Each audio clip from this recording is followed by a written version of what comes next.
और हमारे सभी दर्शकों से ये गुजारिश है, ये रिक्वेस्ट है कि हमारा चैनल झारखंड उदय न्यूज़ को जरूर सब्सक्राइब करें ताकि सबसे पहले नोटिफिकेशन आप तक पहुंचे हमारे लेटेस्ट समाचार के। याद रखें दोस्तों, हमारा चैनल है झारखंड उदय न्यूज़, यूट्यूब पर आप इसे सब्सक्राइब जरूर करें ताकि हमारा हर न्यूज़ आप तक समय पर पहुँच। मैडम, सबसे पहले तो आपको बहुत बहुत शुभकामनाएं। 10th और 12th का रिजल्ट निकला है, बच्चों ने बहुत अच्छा परफॉर्म किया है। आपका क्या एक्सपेक्टेशन था इस रिजल्ट को लेके? इस रिजल्ट को लेके हम बहुत खुश हैं। On the whole the school, चाहे वो 10th हो या 12th साइंस या 12th कॉमर्स, 100% रिजल्ट रहा है हमारा।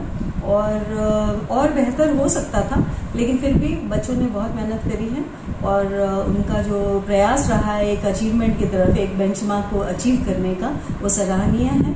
और एक उनको दिशा मिली है कि आगे चलकर उनको कितनी मेहनत करने की ज़रूरत है। चाहे वो किसी भी दिशा में जाएं, उनको और ज़्यादा मेहनत करने की ज़रूरत पड़ेगी। और इस विषय पे कहना चाहेंगे कि पेरेंट्स का बहुत योगदान रहा है। उन्होंने आगे बढ़ चढ़कर और हमारी सारी बातों को मानते हुए जिस तरह से उन्होंने अपने बच्चों को एक मार्गदर्शन किया है, उनकी देखभाल की है, हमारे टीचर्स ने जितनी मेहनत करी है और बच्चों की मेहनत तो रंग लाई है सर। तो हम लोग बहुत खुश हैं सर से। मैडम, एक पूरा कंप्लीट कैलेंडर ईयर आपने यहाँ वर्क किया, और चूंकि हम लोगों ने भी देखा भी कि बच्चों का जनरेशन टू जनरेशन जो है वो संत नंदलाल के साथ बीत रहे हैं। तो क्या आपको लगता है कि आने वाले समय में कुछ और एजुकेशनल इम्प्रूवमेंट की जरूरत है?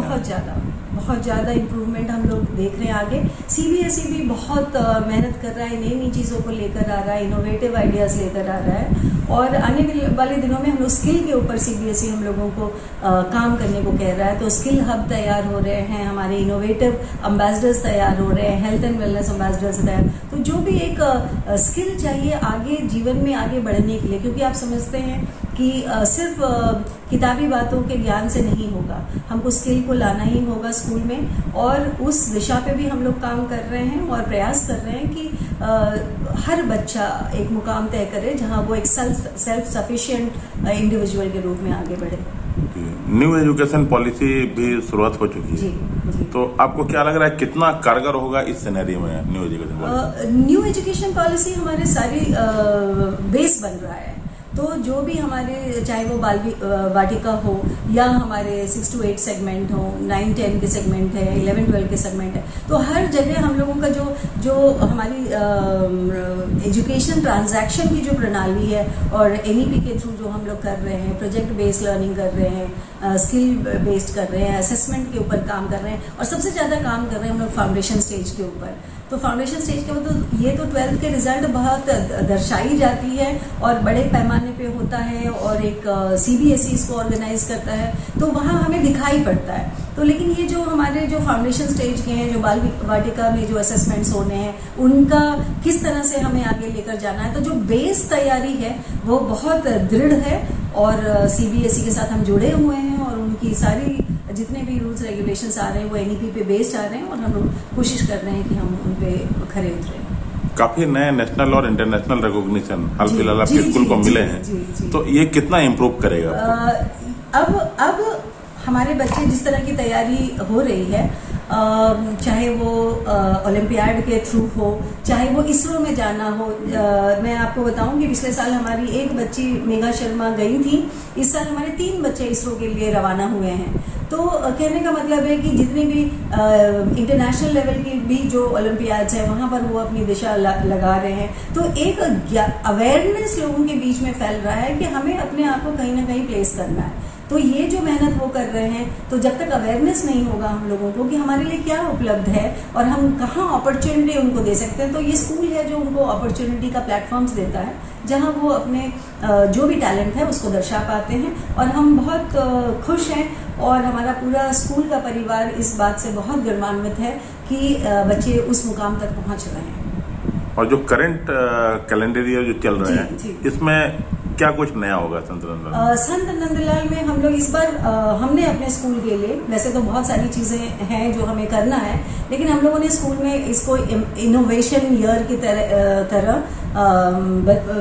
टेक ओवर करने का सोचा है। तो ये जो इनोवेशन ईयर हमने रखा है, तो हर फील्ड में, चाहे वो खेल के फील्ड में हो, चाहे ड्राइंग के फील्ड में हो, आर्ट इंटीग्रेशन के फील्ड में हो, या आपके सब्जेक्ट में हो, तो हर फील्ड में हम लोग एक नया सोच रखने वाले हैं और प्लान भी कर चुके हैं। तो इस एकेडमिक ईयर में हमारी पूरी तैयारी है कि इसको एक नए तरीके से, नए सिरे से बच्चों को इसको लेकर चलें, ताकि बच्चे ज़्यादा प्रैक्टिकल बन सकें, ज़्यादा स्किलफुल बन सकें और समझ सकें कि हम कर क्या रहे हैं और किस दिशा की ओर बढ़ रहे हैं। ये समझना हमारे आज के बच्चों के लिए बहुत इम्पोर्टेंट है और हमें लगता है इस एकेडमिक कैलेंडर ईयर में हमारी तैयारी बहुत पुख्ता है। मैडम एक बात जानना चाहेंगे, क्योंकि हम लोगों ने जब बच्चों से बात की तो बहुत सारे बच्चे संत निकल गए, चार्टर्ड अकाउंटेंट, CFA, जो कमर्शियल फील्ड में जाते हैं। तो आपको नहीं लगता कि अगर स्कूल के दिनों से ही कुछ ऐसे करियर गाइडेंस अगर उनको मिले तो ये फायदा होगा? ये हमारे स्कूल में करियर गाइडेंस भी होता है सर।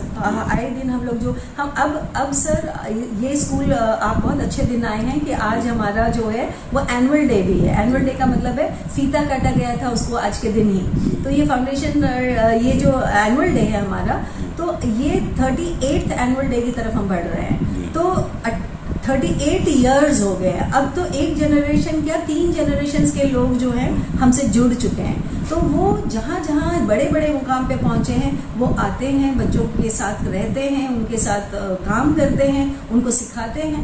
तो ये जो करियर गाइडेंस है वो सिर्फ एक लेक्चर के लिए नहीं, हम बच्चों को उसमें सिखाने की भी कोशिश कर रहे हैं। और अब तो मैंने बताया आपको कि CBSE ने भी स्किल हब में इतने तरीके का काम सिखाने की जो बीड़ा उठाई है, वो हम चाहेंगे कि वो सिर्फ एक एकेडमिक्स या इंजीनियरिंग या मेडिकल की तरफ ही नहीं, बहुत सारे ऐसे फील्ड्स हैं जहाँ पे वो अपना मुकाम हासिल कर सकते हैं। तो ये सारी तैयारी है, हर तरह के लोगों को हम बुलाते हैं स्कूल में और उनके साथ बच्चों की जो इंटरेक्शंस है वो उनको एक दिशा दिखाती है। 10 और 12 के जो बच्चे हैं उनको प्रिपरेशन के लिए हम कहना चाहते हैं कि तैयारी अभी से शुरू करें, क्योंकि कई बार होता है कि हम लास्ट मोमेंट में तैयारी करते हैं और कई सारी चीजें हैं जो रह जाती हैं। तो मेरा जो मानना है वो NCERT वो किताब है जिसको कि हर बच्चे को, क्लास 10 का हो या 12 का हो, हर बच्चे को हर एक वर्ड से वाकिफ होना चाहिए NCERT के।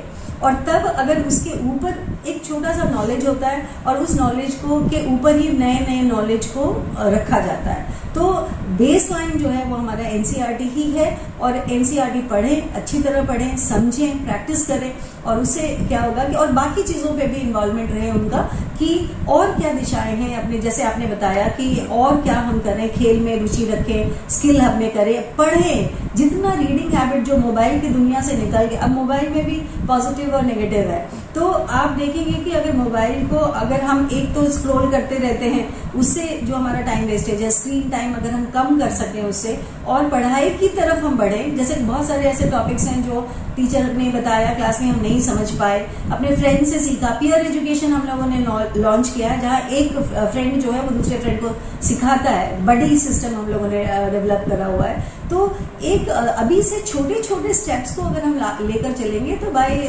नवंबर हम, मेरा ख्याल है आप लोग पूरी तरह से तैयार होंगे और आपकी मेहनत, आपका कंसंट्रेशन, आपका फोकस और आपका लक्ष्य, ये सारी चीजें आपके लिए बहुत इंपॉर्टेंट है। इसलिए अपनी जो दिशा है वो अपने फोकस की तरफ, अपने लक्ष्य की तरफ फोकस करें और उससे जितना आप डिविएट करेंगे उतनी आपकी जो है चांसेस अचीव करने के कम होते हैं। इसलिए आपको बहुत फोकस्ड रहना है अपने लक्ष्य की तरफ। झारखंड उदय न्यूज से बात करने के लिए बहुत बहुत धन्यवाद। धन्यवाद सर, इस माध्यम से आपका बड़ा बड़ा धन्यवाद कि आप लोगों ने मुझे मौका दिया बात करने।